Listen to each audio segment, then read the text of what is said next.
وَلَا تَكُونُوا كَالَّذِينَ نَسُوا اللَّهَ، دیکھنا ان لوگوں کی مانند نہ ہونا جنہوں نے اللہ کو بھلا دیا، فَأَنْسَاهُمْ أَنفُسَهُمْ، تو اللہ نے ان کو اپنی جانوں سے بھلا دیا۔ یہ بہت مشکل فلسفہ اس کے اندر بیان ہوا ہے، اور یعنی انسان کوئی بھی اپنے آپ سے غافل تو نہیں ہوتا۔ اللہ تعالیٰ فرماتا ہے کہ ان لوگوں کے مانند نہ ہونا جو اللہ کو بھول گئے تو اللہ نے ان کو اپنی جان سے غافل کر دیا۔ اب جو لوگ اللہ کو بھولے ہوئے ہیں ہمیں تو نظر نہیں آتے کہ اپنی جان سے غافل ہیں، سب سے زیادہ وہی جان کی فکر کر رہے ہیں۔ جتنے لوگ اللہ سے غافل ہیں اپنے کیا لباس کا اہتمام نہیں کرتے، کھانے پینے کا اہتمام نہیں کرتے، دنیا کے ہر آسائش کے لیے کوشش نہیں کرتے، تو اپنی جان سے غافل کہاں ہیں وہ؟ اپنی جان کے لیے ہر آسائش کی تلاش میں ہیں وہ لوگ، لیکن اللہ کے حضور وہ اپنی جان سے غافل ہوئے ہیں، اس لیے کہ اصل کامیابی آخرت کی ہے۔ میں کہتا ہوں کہ اگر کسی شخص کی 1 ارب سال زندگی ہو اور دوسرے کی 1 ارب سال اور 1 دن، تو کیا دونوں میں کوئی فرق ہے؟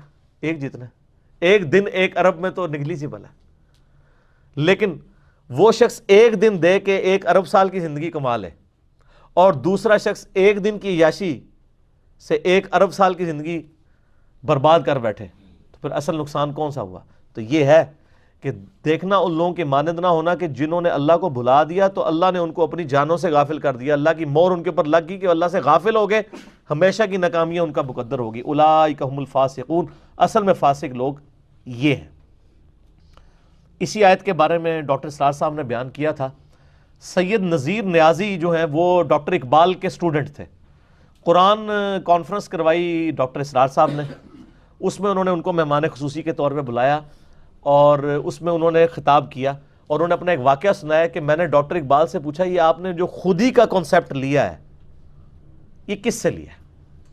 تو انہوں نے کہا کل آنا تو میں تمہیں بتاؤں گا۔ کہتے ہیں میں کاغذ پینسل لے کے پہنچ گیا کہ جی جو ہے وہ شاعر مشرق اتنی بڑی پرسنالٹی مجھے بتائیں گے راز ان کے خودی کے فلسفے کا، وہ ہر چیز خودی کے اوپر لے کے جاتے ہیں نا کہ آپ اپنے سیلف کریکٹر کو بلڈ کرو، خودی کو کر بلند اتنا کہ ہر تقدیر سے پہلے خدا بندے سے خود پوچھے بتا تیری رضا کی۔ یہ فزیکلی ہوگا نہیں، لیکن وہ یہ بتانا چاہ رہے ہیں کہ آپ کے اندر اللہ نے جو روح رکھی ہے نا اس کو یوٹیلائز کریں، اس کے اندر بڑی طاقت ہے۔ اللہ تبارک و تعالیٰ آپ کی دعاؤں پہ فیصلے کرے گا۔ صحابہ کرام کی دعاؤں پہ فیصلے ہوئے ہیں نا جناب۔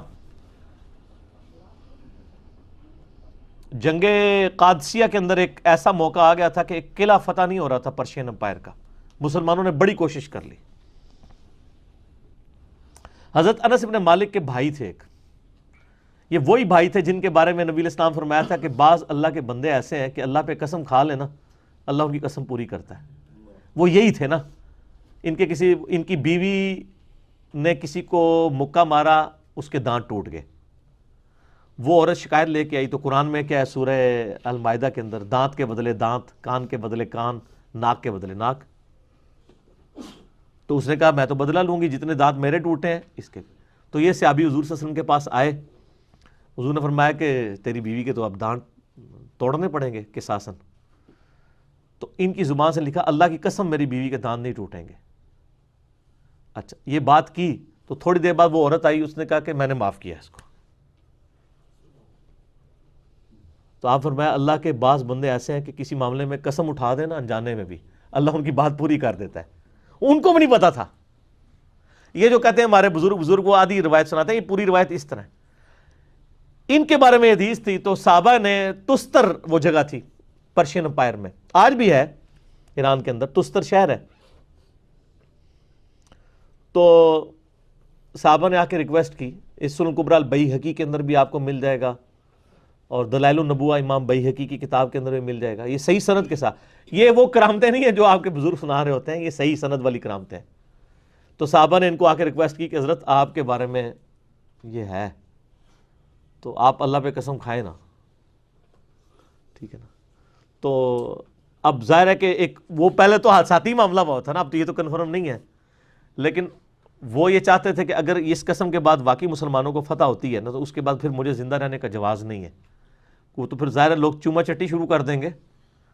تو انہوں نے کہا کہ میں اللہ کی قسم اٹھاتا ہوں کہ ہمیں فتح ملے گی، اور اللہ کی قسم میں اللہ کی راہ میں شہید بھی ہوں گا، اپنی شہادت بھی ادھر ہی مانگ لی۔ بس قسم کھانی تھی تو اللہ تعالیٰ نے فتح دے دی مسلمانوں کو. وہ قلعہ جو اتنے دنوں سے فتح نہیں ہوتا فوراً فتح ہوا, اور اس میں یہ شہید بھی ہو گئے. اور ان کو جس کمانڈر نے شہید کیا تھا نا پرشین امپائر کا, اس کو مسلمانوں نے گرفتار کر لیا. گرفتار کر کے یہ والا سین جو ہے عمر سیریز میں بھی انہوں نے فلمایا, حضرت عمر کے سامنے لا کے پیش کیا کہ انس ابن مالک کے بھائی کا یہ قاتل ہے. اور سر انس ابن مالک بھی وہیں بیٹھے ہوئے ہیں. ہائے ہائے ہائے ہائے. تو حضرت عمر نے کہا ٹانگو اس کو, قتل کرو, قتل کے بدلے قتل. تو وہ کانپنا شروع ہو گیا. تو اس نے کہا کہ اے مسلمانوں کے خلیفہ مجھے پانی مل سکتا ہے؟ تو ان کا ہاں پانی مل جائے گا. موت کے وقت تو خواہش پوری کی جائے گی. وہ پانی کا پیالہ لایا گیا نا تب وہ کانپنا شروع ہو گیا. تو حضرت عمر نے کہا پیتا کیوں نہیں ہے؟ انہوں نے کہا کہ آپ مجھے پھر گارنٹی دیں کہ جب تک یہ میں پانی نہیں پیوں گا نا اس وقت تک مجھے گارنٹی ہے کہ آپ مجھے قتل نہیں کروائیں گے. انہوں نے کہا ہاں میں گارنٹی اٹھاتا ہوں کہ جب تک یہ تو پانی نہیں نہ پیتا تجھے قتل نہیں کروایا جائے گا. اس نے وہ پیانہ وہیں پہ الٹ دیا. تو وہی حضرت عمر نے کہا یہ کیا کیا تو نے؟ تو انہوں نے کہا میں نے پانی تو پینا ہی نہیں تھا, آپ نے اتنے لوگوں کے سامنے یہ بات کی ہے کہ یہ پانی پیوں گا تو یہ پانی تو گر گیا, اب مجھے قتل نہیں کروا سکتے. انہوں نے کہا تم نے میرے ساتھ دھوکہ کیا ہے, اس کو پکڑ کے جو ہے وہ قتل کرو. حضرت انس بن مالک وہاں کھڑا, ان کا امیر المومنین اس طرح نہیں, آپ نے وعدہ کیا ہے, بھائی کا قاتل ہے, لیکن اسلام کی جو سچائی آپ دیکھیں ان کا امیر المومنین یہ آپ نہیں قتل کر سکتے, آپ نے اس کو زبان دی ہوئی ہے, تو میں نے معاف کیا. انہوں نے معاف کیا, اس نے کلمہ پڑھ کے مسلمان ہو گیا. اور وہ کمانڈ یعنی رستم پہلوان کے جو ساتھ 2-3 کمانڈر بچے تھے, رستم تو خود مارا گیا تھا نا قادسیہ میں, ان میں سے ایک یہ تھا, اور اس نے اسلام قبول کر لیا. اس نے کہا یار یہ انصاف کا نظام ہے, کوئی سوچ بھی نہیں سکتا. تو یہ یعنی یہ خودی ہونی چاہیے. تو آپ دیکھ لیں جن میں خودی تھی تو اللہ تعالیٰ نے پھر ان کے ساتھ کیا کیا, ان کو کیا کیا عروج دیا. تو سید نذیر نیازی کہتے ہیں میں اگلے دن جب ڈاکٹر اقبال کے پاس گیا تو انہوں نے سورہ حشر کی آیت نمبر یہی 19 نکالی اور کہا وَلَا تَكُونُوا كَالَّذِينَ نَسُوا اللَّهَ فَأَنسَاهُمْ أَنفُسَهُمْ, ان لوگوں کی مانند نہ ہونا جو اللہ سے غافل ہوئے تو اللہ نے ان کو اپنی جانوں سے غافل کر دیا.